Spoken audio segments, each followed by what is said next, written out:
I think it's possible to make this.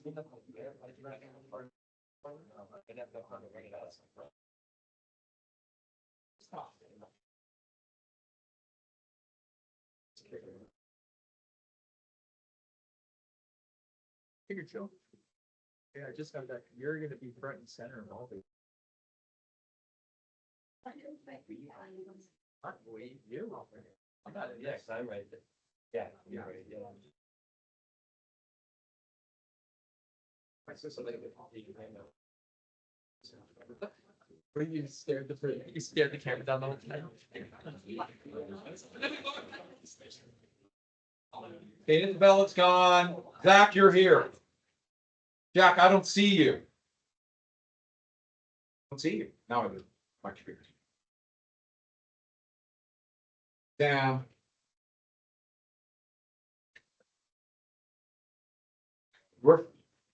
You're fine. You're fine. But did you? Wasn't you originally your ear?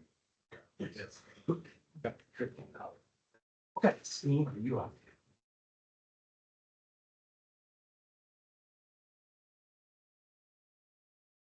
Along Ray, doing okay. You're good. Izzy, saying all. Ella.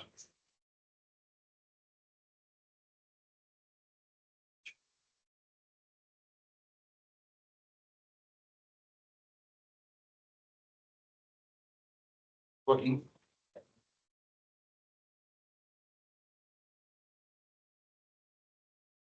Lady.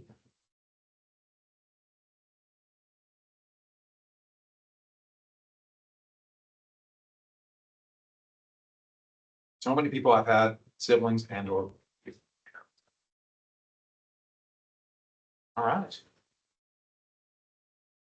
All right, everyone take out the documents, you know, just double look real fast, and we'll get to those documents. There's 3 paragraphs.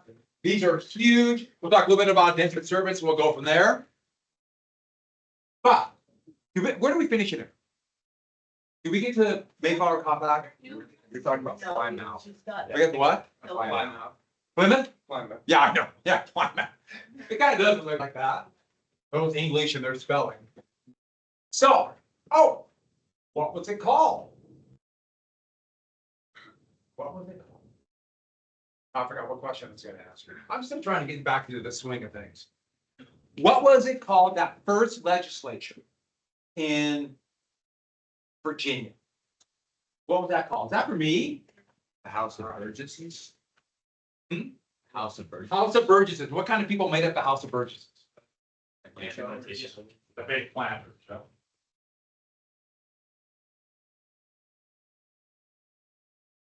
And oh, what was the tribe that originally kind of helped Jamestown and then tried to defend their land? Yeah, the Powhatans. And how did they win? How did the English win? Yeah, that glorious victory of poisoned wine. And a crop saved them. Tobacco. What was it called?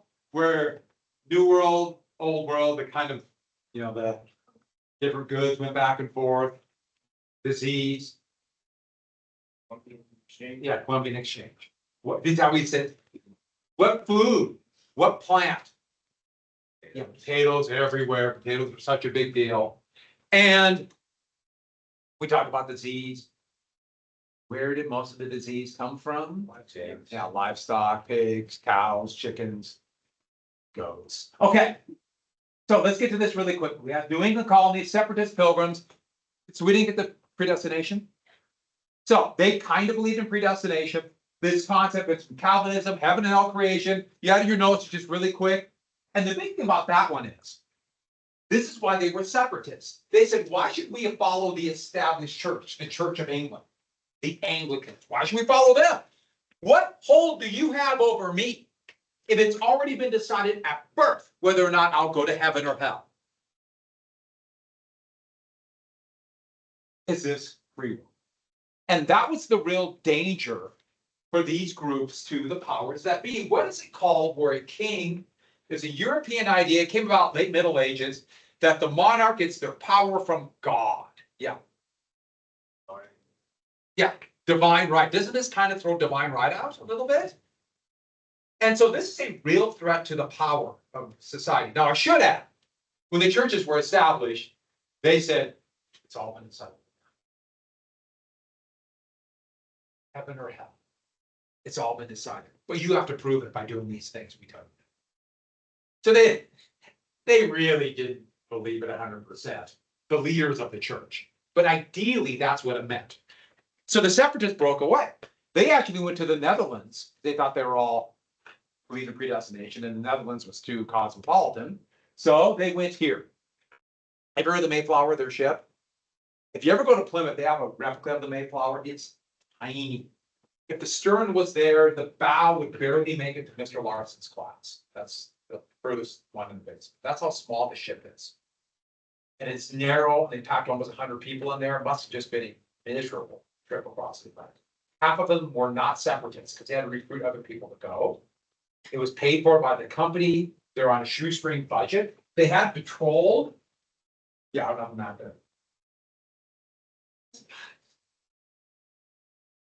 They wanted to be up here away, far away as they can from Jamestown for independence.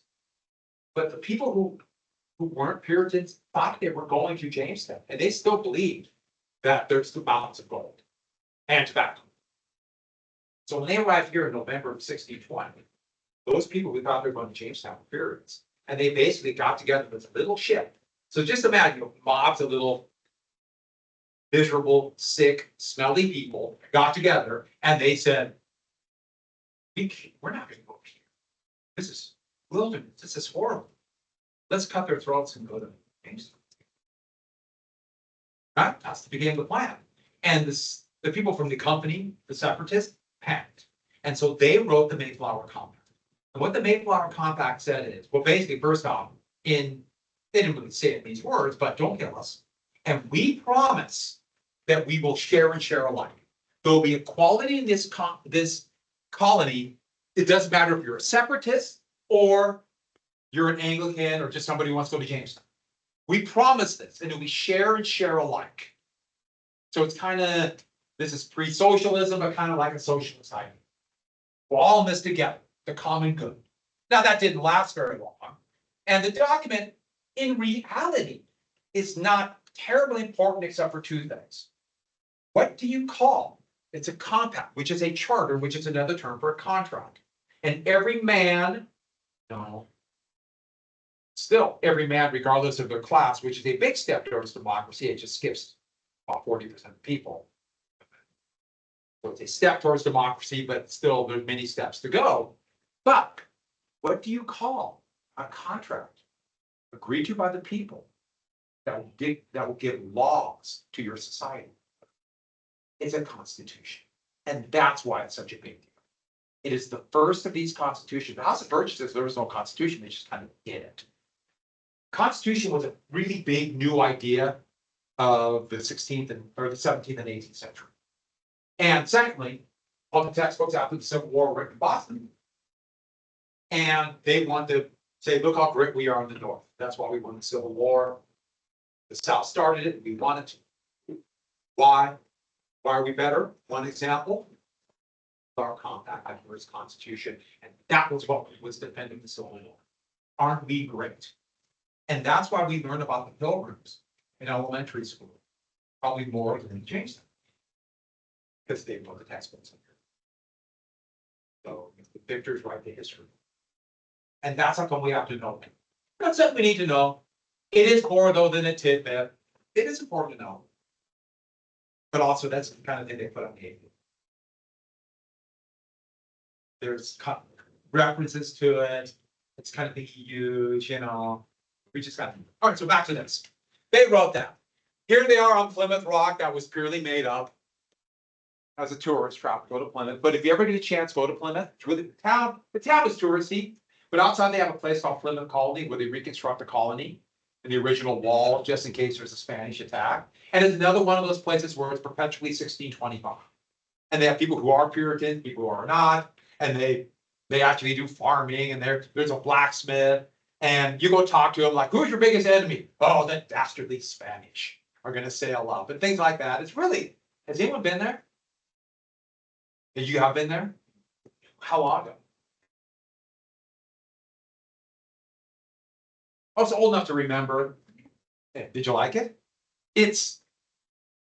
I gotta be honest with you, I was a little worried. I thought, okay, that was one of the first ones I went to that I thought it'd be a little kind of, hokey. It's really cool. It's neat. It's another one of those great things. It's a lot better than the stupid rock and the stuff in actual Plymouth Town. That is cool. All right.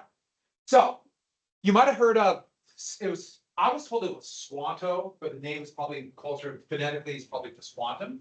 And he was a lone Wampanoag who lived there, who helped them. In fact, taught pilgrims how to plant. And I remember one of the things was, I gotta get rid of that. To put a fish in the hole with the maize seed for fertilizer. For some reason that really stuck in my head as a kid, so I found a picture of that. But this is and he helped them get through that 1621, that hard year. And in response, they had the first Thanksgiving. And they invited the neighboring tribes and got together for that. We'll worry about Massachusetts in just one second. Well, let's be clear about a couple of things. First off, every single agricultural society, and this goes back to Sahantuk right here from 6,000 BCE. They have a harvest. Make sense? We made it, and let's have our last big festival before winter comes. Right? And they call it Thanksgiving. So this is not unusual. This was not new. It was just a Thanksgiving. Did they invent it? Of course not. Is that why there are Thanksgivings today? No. There would be days of Thanksgiving would be announced by states, by cities, sometimes the president, all the way up to the 1860s in the United States. And it went anywhere from, makes sense, September through October, right? Harvest Festival. So no, they didn't do it. But two things. What month is Thanksgiving here? November, right? Why? That doesn't make sense for Harvest Festival, does it? Anyone know why?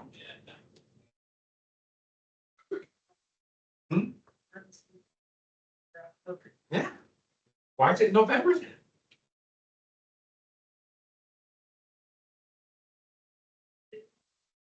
Good. That's a really, really good guess. True, but it's actually very, very well thought out. But it's more, well, deal with the Civil War. The third week, it was a Friday, or on the Thursday, the third week in November 1863 was the dedication of the cemetery of Gettysburg after the Battle of Gettysburg. Bloodiest single battle ever to happen. 3-day battle in the Western Hemisphere. Abraham Lincoln would give his Gettysburg Address there. And before that, he announced a day of Thanksgiving on that day because of the dedication of the cemetery. And the next year, after his re-election, like the United States is going to win the Civil War, and certainly by then, it's a close run thing. They did it again. And then after Lincoln was assassinated, they did it again, and it became the tradition. Make sense? Now, let's go back to the other reason. So they're writing the textbooks here. And Thanksgiving is becoming established. So what do they say? Oh yeah, and Thanksgiving is even a northern thing, see? And that's where it came from. It's one of these little quirks in history why we associated so much with the Pilgrims, and that was the all Civil War. One of the most defining moments in our history, kind of makes sense. So eventually Plymouth will be absorbed in Massachusetts. Let's get to Massachusetts very quickly. Massachusetts Bay Colony was another company. It was Massachusetts Bay Company, became Colony. That's why I put it this way. Puritans, they were separatists. They believed in predestination, called Calvinists. They want to purify the Church of England. The Church of England was called the Anglican. Anybody know what the Church of England is called today in the United States? They are a Protestant church, but do you know the name of the sect? Episcopalians. It's a red church that's right by Women's Park. It's actually a really cool church inside. And their dogma, their practices it's almost identical to Catholic. Really kind of interesting. It's like almost the same thing. There's some differences. Back to this. Boston, we've been made the capital. Salem was also a big harbor town, but Salem had a really shallow harbor. And the Great Migration, Puritans began to flee England because they thought the king was leaning towards Catholicism. King Charles I, we're coming up to the English Civil War, that would lead to Charles I losing his head and the Commonwealth. And they want to create a city on the hill, an idealized city above the riffraff. So a heavenly city. And that was one of the leaders of the Puritan faith named John Winthrop. Now, what is this idealized city? Where everybody is one of the blessed and a Puritan and acting like they're all saints going to go to heaven. Now, I remember being taught this, and you might have taught too, that one of the reasons that they went to Massachusetts and Boston really spread this after the Civil War was for religious freedom.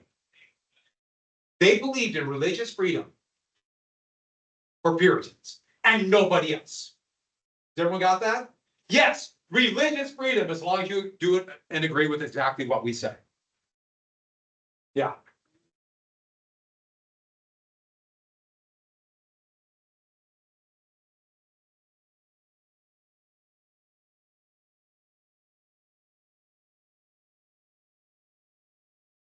Yes.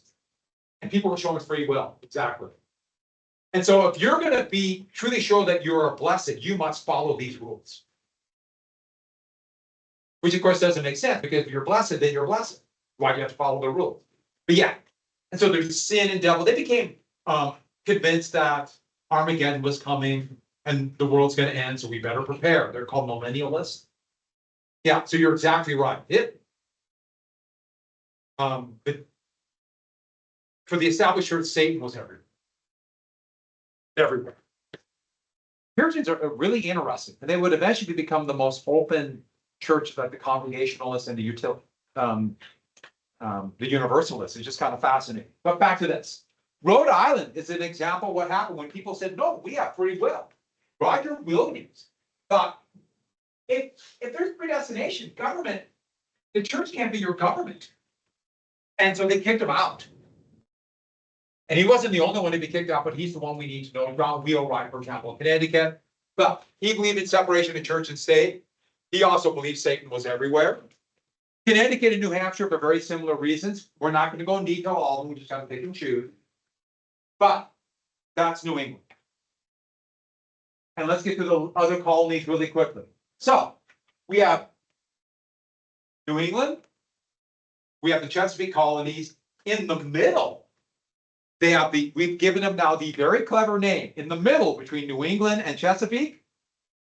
Oh, I forgot. I jumped the gun. I'm still getting back into the swing of things. Do you have sympathy? Not really, because you two are getting back into. I wouldn't either. Let's get back to a couple of things really quick about Massachusetts Bay. By the 1660s, there are a few of your Puritans, and that kind of fits in with what they said about, like these people, they're just there to get rich or just to escape. And this would kind of culminate in the Salem witch trials. There was a witchcraft craze going across Europe in the 70s. Thousands of people would be accused and executed for witchcraft all over Europe. It was just because, hey, the devil is everywhere, and the end of the world is coming. Armageddon. We better get rid of the witches. Those who might bring us down with them and tempt us. And by the way, men are always tempted by women. Men try to be noble and saintly. It's always women. Isn't that a very convenient scapegoat for men? Who are the ones mainly going to be using witchcraft? Yeah, this is really misogynist. Back to this. We'll get back to that. All right. So education is going to be a lot higher. Hey, if you got to know your blessing, you got to read the Bible. So education is going to be emphasized. So the first stage with public education, this idea of education for everybody, will be in New England. Montana used to be like so on public education. Thankfully, we're way past those things. I'm being facetious. We're not like North Carolina.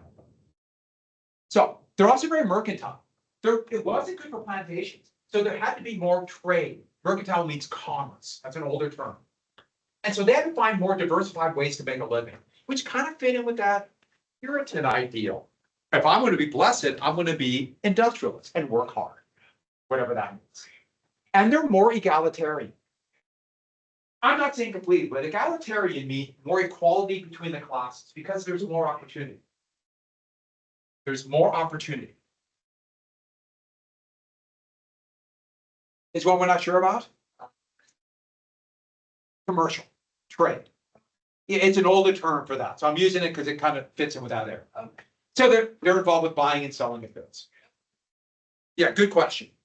And the government, okay, it's not the House of Burgesses per se, but they really believed in this idea that if we're more egalitarian, people will come together in town meetings and have a voice about which way it's going to go. And they would set up these town hall meetings in these halls that would be, this is one of the most famous, North Hall, but these would be, no, sorry, this is South Hall. That's in Boston. They look like Protestant churches. And so they would double as. And the Protestant churches would not be like the very ostentatious Catholic churches. They would be very stark with the idea of being, we don't need idols. It is our faith that will lead us. So that would be the town halls. I should add that is where they met right before the Boston Tea. That's another one. They're really cool. Boston's a neat town. My wife and I are very frugal. We don't spend a lot of money for things. So we can travel, we're very frugal. We save so we can do stuff like that. All right, so in between New England, I jumped the gun, and Chesapeake, hey, they cleverly named Middle Atlantic or Mid-Atlantic states. You know what the Mid-East is? Same kind of thing. To Britain, yeah, Britain. Japan, that's the East, this is the West. What's in the middle? Mid-East. Sometimes they call it the Near East. It's the nearest East. So these were colonies, literally a contract was given to usually a nobleman or somebody with influence. So they were called proprietary. They were literally owned by a person. So not a company and not by the crown. Yeah, eventually the crown's going to take them over. And these colonies are, very quickly, New York. And New York was originally a Dutch colony. That's why you're going to have a lot of Dutch plantation owners from old Dutch families. For example, two presidents, one maybe the greatest, another considered one of the best, Roosevelt. That's old Dutch names. And there's original Dutch settlers. And Pennsylvania. Pennsylvania was given to William Penn for another separatist religious group called the Quakers, who were not only pacifists, they believed in better treatment for American Indians. They also were industrialists, believed in mercantile interests, but they were considered even more dangerous than the Puritans and very much persecuted. Hey, if you were a Quaker in Boston, you might be kidnapped and sold into slavery to the Caribbean. So they gave them their own colony when basically the king was just trying to get rid of them. And so Philadelphia is their capital. By the way, they're called the Society of Friends, but in this kind of religious ecstasy, they would like start quaking and shaking and talking in tongues. Quakers. And since they believe in pacifism, Philadelphia, their capital, to this day, their motto is the city of brotherly love. It was in Philadelphia where I saw my first mugging. In the city of brotherly love. It was really cool. This woman got mugged and the guy ran by. I was like, wow, I just witnessed a mugging. And it happened really fast. He was good. Okay, it was really kind of weird. Now, actually, as a percentage of crime, Philadelphia has probably less crime than Montana. But since it has 3 million people living there, there's just more chances for crime all packed in. All right, so New Jersey's another one. Once again, we're not going into details. And Delaware is that kind of Chesapeake, kind of proprietary, it's kind of both, but it was owned by somebody. These are the Middle Atlantic. And the thing about them is, does anybody know what the term cosmopolitan means? You ever heard that term? You know what it means? It's one of those, kind of know, but you're maybe not 100% how to say it.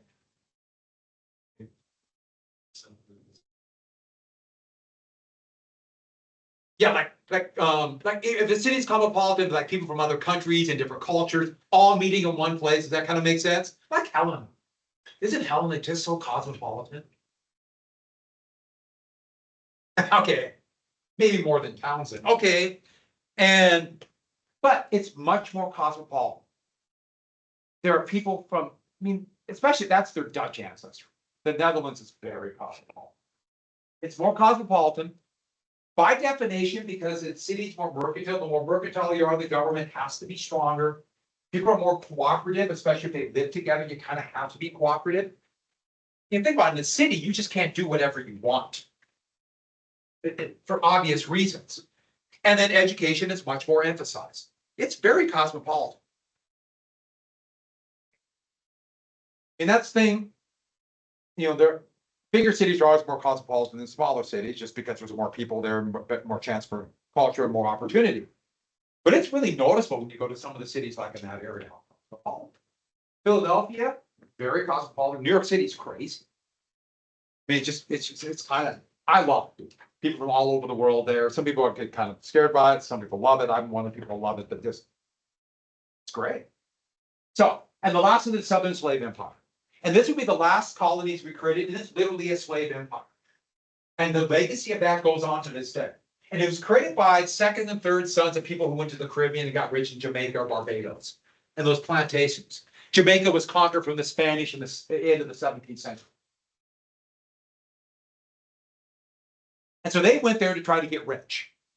They went there to get rich by owning slaves. So the society is going to have very strong slave codes. We'll go into more detail about this, but slavery operates with very strict laws.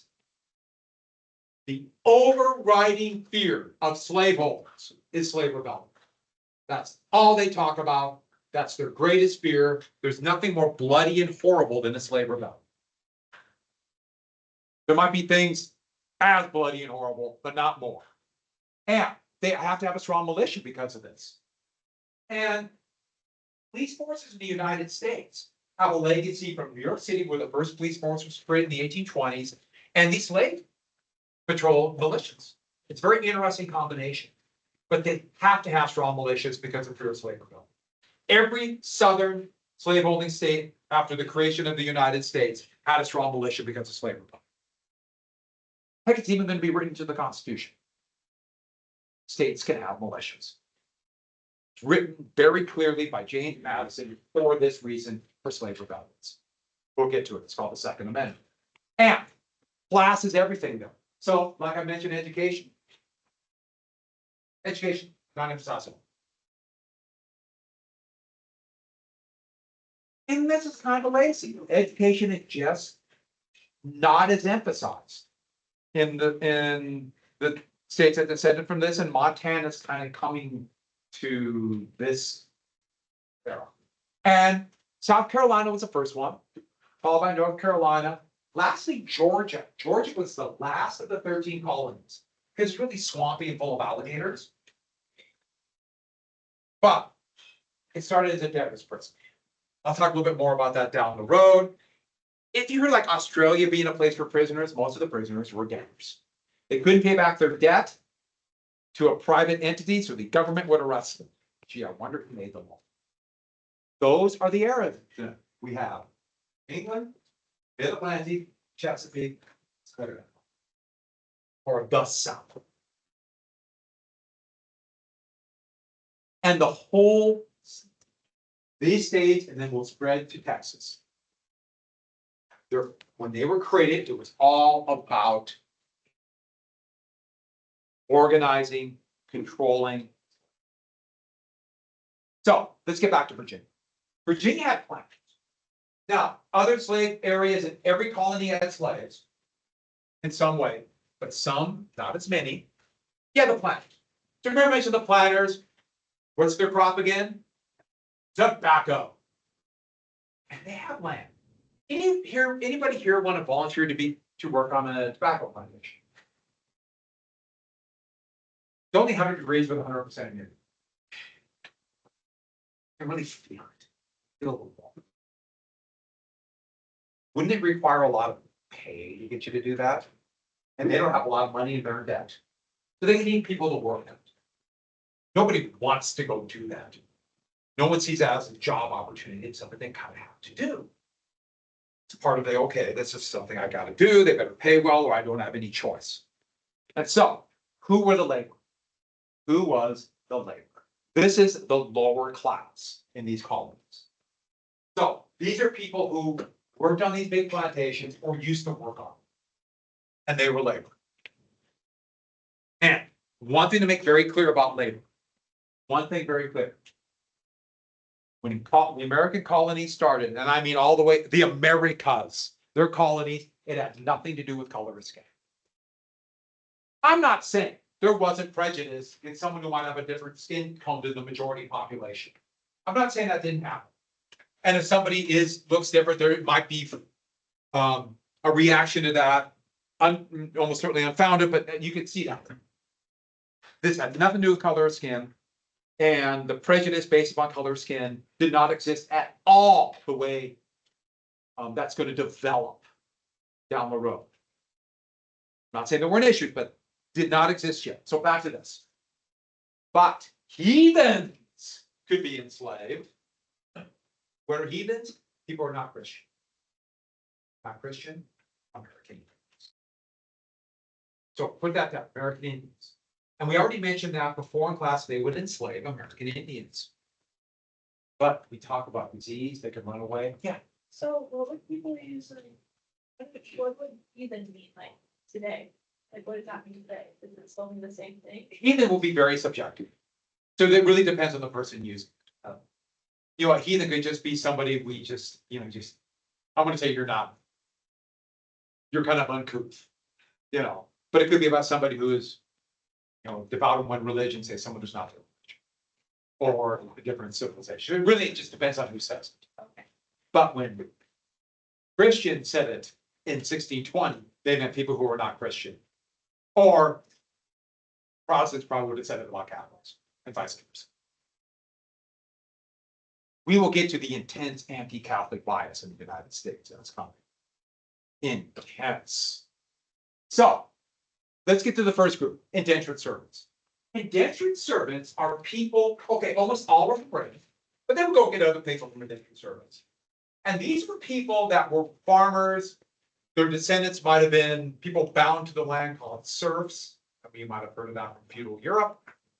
But they've been kicked off their land. There's something called the enclosure movement, and the big landlords were kicking people off that land they used to think was communal, basically so they could graze sheep for wool. And now you have all these desperate people literally wandering the streets. And what do you do if you're starving to death? Think about a life where you are so desperate, have no hope for the future, that you're willing to give everything up to become a slave. Contemplate that for a second. Life that's so terrifying that I would rather go to the wilderness. That I've only heard story that there might be monsters or people trying to kill me in the middle of the night and be a slave to get out of. We're talking hundreds of thousands of people. And everybody knew slavery was awful. Of course, slavery was terrible. So let's get to this. Here's the deal. Somebody would agree, you ship me over there and I'll be a slave for 7 years. Now, there were indentured servants in Britain. There were indentured servants all over Europe. And they would be working right there. There were indentured servants in Africa. There were indentured servants in Asia. There were indentured servants in the Americas. You had a debt, you would work it off as a slave. So they would agree to be the slave for 7 years. And here they are advertising. See, servants. Or here, I have indentured servants and I will sell them to you. Yes, you could sign a contract with somebody else and then be sold to somebody else to be sold to somebody else. Indentured servants. You're a slave. They own you. Now, a couple things about it. But you'll get freedom. Everyone got that? You'll get freedom when it's done. And here's the big, a head right. This is really important. A head right. Usually, it'd be something like 50 acres, maybe a mule, maybe some seed.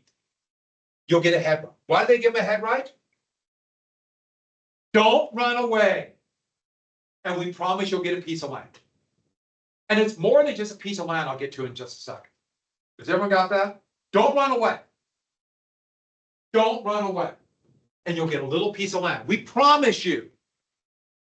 Now, did they always carry this out? Well, we'll get to that.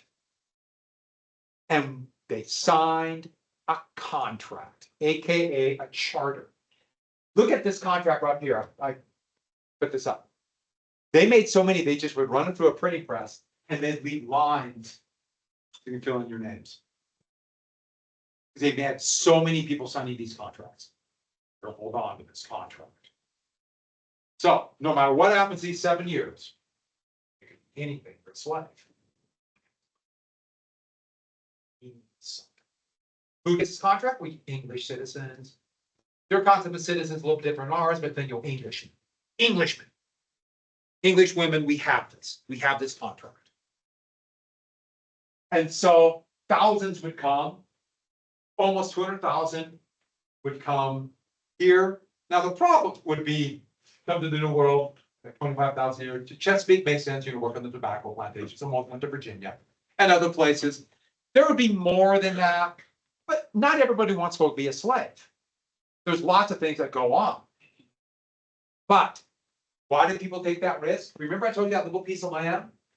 To an English point of view, liberty meant land ownership. That is liberty. Liberty is a little bit different from freedom. We think of liberty, we think freedom. But think land ownership. If I own this little piece of land, you can't tell me what to do. I own it. But if I don't own land, that means I have to go someplace and work for somebody for a wage. I am dependent upon you for a wage. Am I free? By the way, our concept of wage did not exist yet. This is still pre-capitalism. But you see the basic idea. I am free if I have a piece of land. I have liberty. And if I have liberty as an Englishman, I have the rights of English. Certain rights. Now, what were these rights? It's not really clear. Don't get bogged down with details. I just have certain rights. Now, the concept of rights is really new, was really new. I have rights. I have rights as Englishmen. I am free. I own my piece of land. Is that worth 7 years as a slave? No. But for thousands, it was. And they also thought, okay, I will get more out of this, but I will be free. No one will tell me what to do. But they have that contract. Who doesn't have a contract? American Indian slaves don't have that contract. Everyone, that makes sense? Now, were they treated differently? No. They were all treated horribly. And how did they convince American Indian slaves to not run away? Yes, they would. In fact, what they would do is send them down to the Caribbean. The sugar plantations were this. They almost like they chewed humans up and spit off bones. They just died.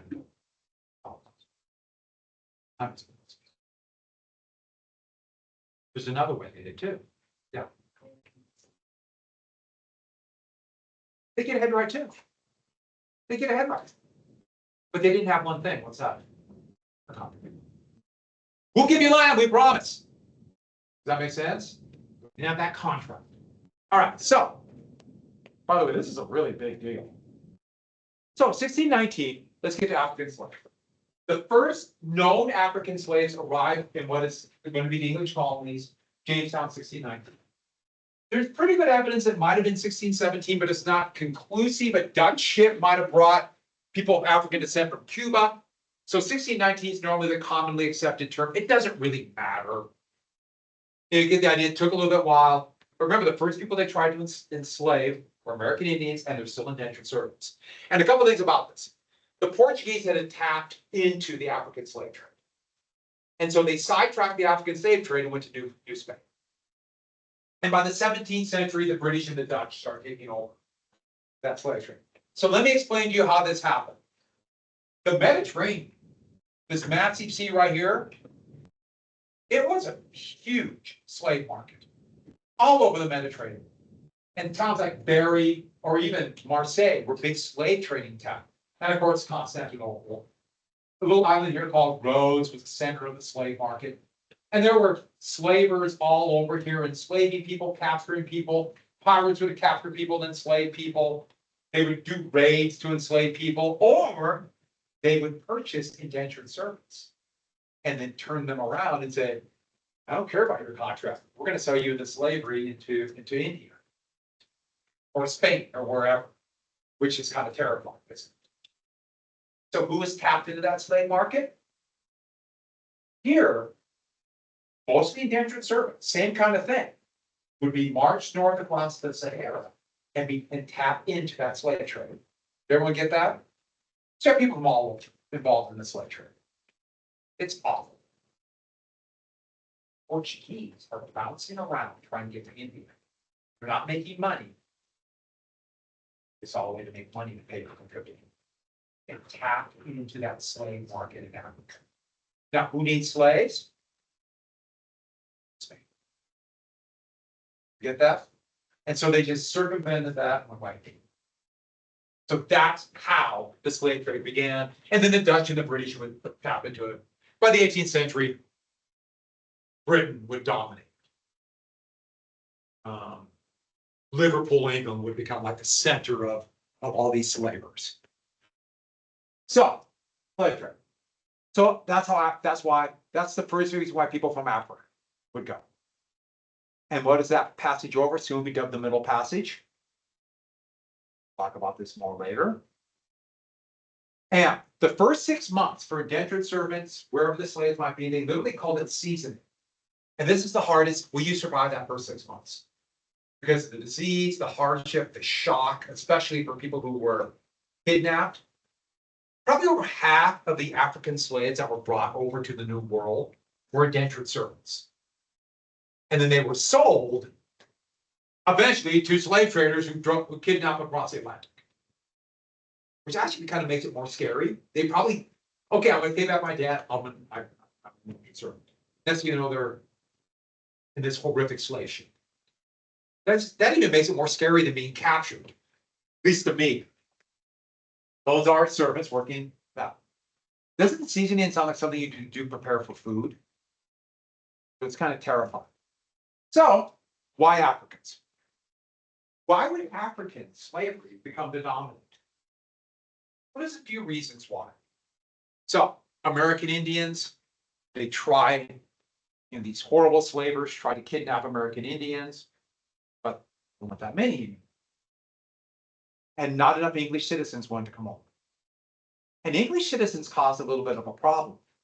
If you bring over people with indentured servants, when they are free, they expect the rights of Englishmen. It's a gray area for slaves. And they expect rights of Englishmen. Are slaves going to get the rights of Englishmen? It's gray area. So we could say no. So you have this permanent underclass. There was a horrible economic advantage to exploit the labor like that.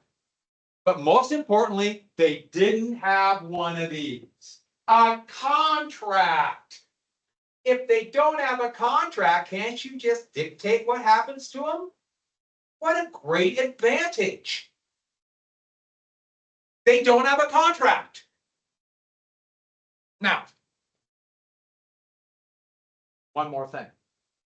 Brought over on ships, probably starting with the Portuguese slave trips, were mosquitoes. Mosquitoes.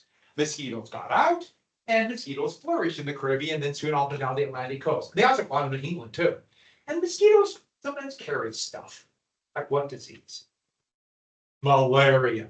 Now, malaria might not kill you, but if you catch malaria, it will, you're sick, you got a fever, you can't move, everything aches. And malaria is fun. You could suffer from malaria for 4 months and not be able to function. And then you're finally, there's a relapse. They can come back 10 years later. So malaria is fun. It can just keep coming back, little like chickenpox. And oh no, I jumped the gun. So there were 2 strains of malaria. 2 strains of malaria. One strain of malaria affected pretty much everyone. Another strain, people of sub-Saharan Africa had a little bit of immunity to.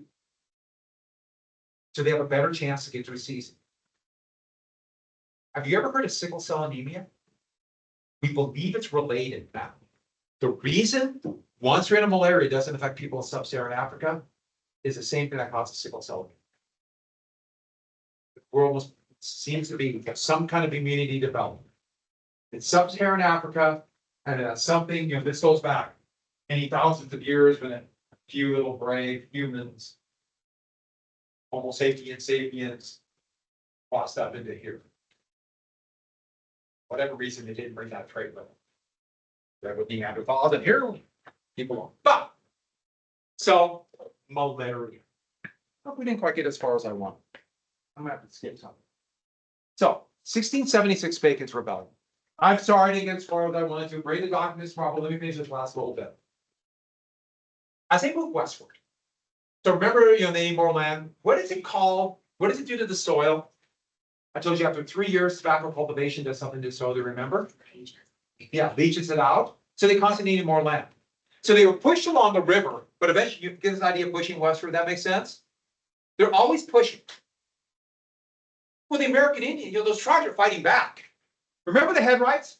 What land would they give? Think about it a second. Here's people who gave up everything to become a slave. Now they're given land. What land would they be given? Either the land that is all leached out, the used up soil, or land along the frontier. So when the tribes fight back, who do they attack? Can you imagine what it'd be like? You went 7 years as a slave, and now they stick you on the frontier where people fighting back are going to be attacking you, or you're given land you can't make it new. Sure, you're free, but you lose everything. Doesn't the system sound kind of rigged? Can they go to the House of Burgesses? No, they're the elite. And there's also one more thing. I didn't quite get to it today. I'm very sorry. But that fornication. Who were the fornicators? Men and women. The men were what? The women were what? Say it again.